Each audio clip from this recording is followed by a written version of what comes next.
This is Luke Paulson, the Catholic Conservative, and welcome to the news of the week for February 24th, 2024. And if you enjoy these videos, do not forget to like, comment, and most importantly, subscribe for more. This is Luke Paulson, the Catholic Conservative, and welcome to the news of the week for February 24th, 2024. And if you enjoy these videos, do not forget to like, comment, and most importantly, subscribe for more. Rushing gender transition. Laura Edwards-Leeper was the founding psychologist at the first gender pediatric clinic in America. Why is this utter piece of scum in the news, you might ask?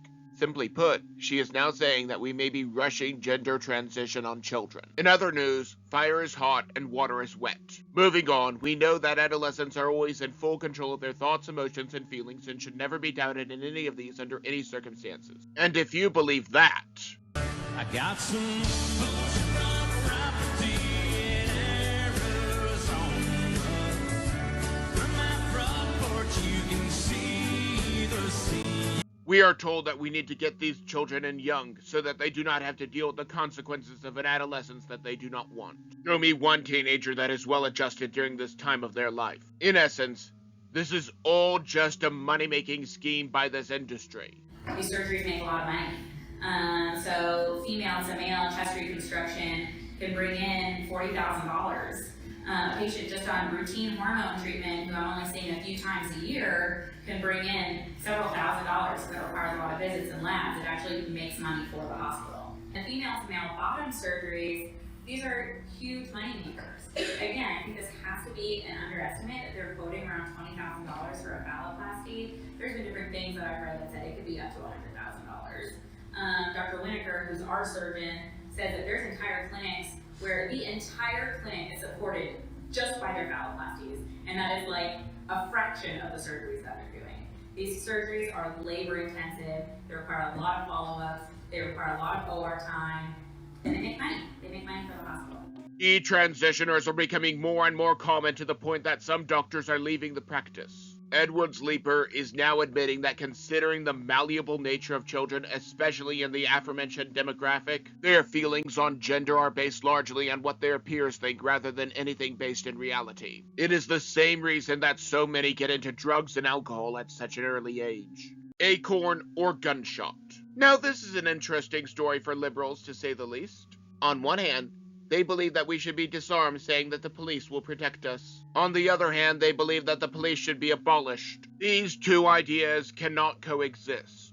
I support our boys in blue as long as they are acting in their role to both serve and protect. If they lapse in this, so will my support for them. That seems simple enough. In Florida, an Acorn fell and the officer mistakenly believed that the handcuffed suspect shot at him and he opened fire. If you believe that Americans should be disarmed and that the police should be protecting you, know that in most circumstances, due to qualified immunity, the officer cannot be charged. An internal investigation ruled that the force was justified, as an officer can never be sure, especially since the rise of Black Crimes Matter. Superbowl Shooting. Every time that there is a mass shooting, there is a renewed effort for gun control for some reason. While I will talk about the instance in Kansas, longtime viewers of this channel will note that I sometimes say, the Second Amendment saves lives. That is, because it does under most circumstances, but as they say, if it bleeds, it leads. In other words, the times in which the Second Amendment saved a life do not get wall-to-wall coverage. It is for this reason that I have created a special playlist just for cataloging the instances where a life was saved because of the Second Amendment. The link is in the description down below. The two juveniles killed 2 and wounded 22 others during the parade for victory in the Super Bowl. This is tragic, but the solution of liberals is to take away guns from people who did not do anything to stop those who did this. Imagine taking away cars from sober people so that drunk drivers do not have accidents. While these families need to mourn, we cannot forget that the Second Amendment saves infinitely more lives than it takes. A DA with a bag of cash. The special treatment that Fannie Willis gave her boyfriend was at least $3,511 according to The Guardian. She claims that she paid back her lover with cash back from the grocery store. Assuming that you go to the grocery store once a week, $10 a week would take 350 trips to obtain $3,500. At this rate, assuming my calculations are correct, would take more than 6 years to pull off. However, she spent not just a few $1,000s, but tens of thousands of dollars. This would potentially take decades to build up. You honestly expect me to believe that none of this money was laundered? This is especially after her campaign promise. And I certainly will not be choosing people to date that work under me. Let me just say that. We are at a place in society where things happen in people's relationships, husband and wife. Sometimes there are outside relationships. I don't think that that's what the community is concerned about. Although there might be a moral breaking in that. I think that what citizens are really, really concerned about is if you chose to have inappropriate contact with employees. I mean, there's nothing that I can say on it other than it is distracting. It is certainly inappropriate for the number one law enforcement officer in the state. And it really, really saddens me. And it will be very unfortunate if the taxpayers of this community have to pay for any of those lawsuits. However, Willis is not the only persecutor that Donald Trump has to deal with. Disagreeing with a bank loan. If a judge disagrees with the amount of a property that both you and the bank mutually agreed to the value of, you can be sued for $355 million. If you do not see the corruption in that, you are as blind as a cavefish. For this reason, only an absolute idiot would ever build in New York. If a judge can just rule that the value is not what the bank valued it at, your property can be taken from you at the drop of a hat. I'm sure that the politicians in New York are claiming that this would never happen to anyone else, but that is a bold-faced lie. President Trump is the test case, and any one of us could be next. However, every time that they put President Trump down, things just come back in his favor. Whether that be the DA getting charged herself or suddenly coming into a large sum of money. Truth Social merger. What would you do with $10 billion if you had it? I am sure that you wondered that at least once in your life. The Security Exchange Committee cleared a deal with Truth Social that might be worth as much as $10 billion. However, the Washington Post says that it may be closer to $4 billion.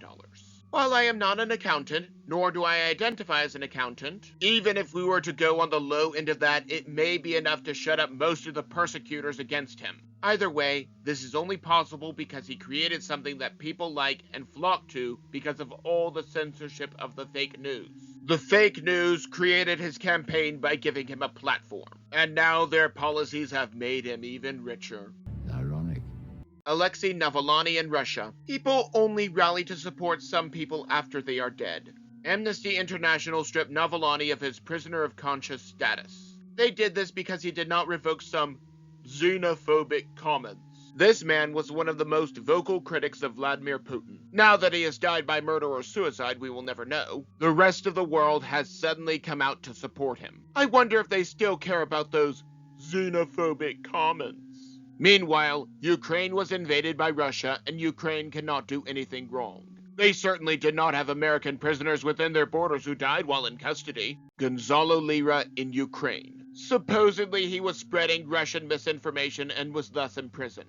However, if their media is like ours, anything can be Russian disinformation. A laptop can be Russian disinformation just to sway an election. Not that Zelensky wants elections, but that is another topic for another day. Lira criticized Zelensky and praised the Russian invasion as, quote, brilliant, close quote. I am not going to offer an opinion on what Lira said or did not say, but one fact and one fact alone is crystal clear. Zelensky imprisoned his political enemy, just like Putin and Brandon. However, we are not supposed to talk about this or say anything critical of Ukraine. Speaking of international allegiances, Omar and Somalia. Allegedly, Ilhan ballot harvesting Omar has allegiance to Somalia and not to America. Now this has a lot of he said, she said sort of vibes if you ask me. Officially, she was mistranslated and the fake news jumped to correct the quote. I am still waiting for them to stop taking Donald Trump's quotes out of context, and to apologize for each time that they did so. If we were to apply the same standards to her as they applied to President Trump, we need to investigate every financial transaction that she ever made, and bind her up in lawsuits so that she cannot get anything done. Was she misquoted? Only Poppins would know. This certainly would not be the first Democrat or rhino that looked after other countries before America. A war in space. President Trump was mocked for the creation of Space Force as an additional branch to the United States military. However, is it possible that he knew something back then that we are just learning about now? Russia has developed an anti-satellite weapon that it could launch into space this year. It would use an electromagnetic pulse to take out any satellite within range. This could cripple our entire military network in an afternoon. Officially, Brandon is monitoring this threat just like he monitored the Chinese spy balloon. The only thing that kept America or the Soviets from launching their nuclear payload at the other was the fear of retaliation. In my opinion, the only thing that will keep Russia from using this weapon is if America has one. Brandon claims that it is not a threat, but considering that he is Putin's choice for president, I am not too sure about what he says. Turning off the recorders. Chicago is one of many liberal cities that proves that gun control does not work. These cities have such strict gun laws that only the criminals can get guns. The city contracted with ShotSpotter, a system that picks up the sound of gunshots to alert the police. Quite frankly, I'm surprised that they can sort through that much data in Chicago. While this is a violation of the Fourth Amendment, it is also supposedly discriminatory because it unfairly targets certain groups. While the mayor wants to take it down, it will remain in place at least until the Democratic National Committee meets. After all, those people are important.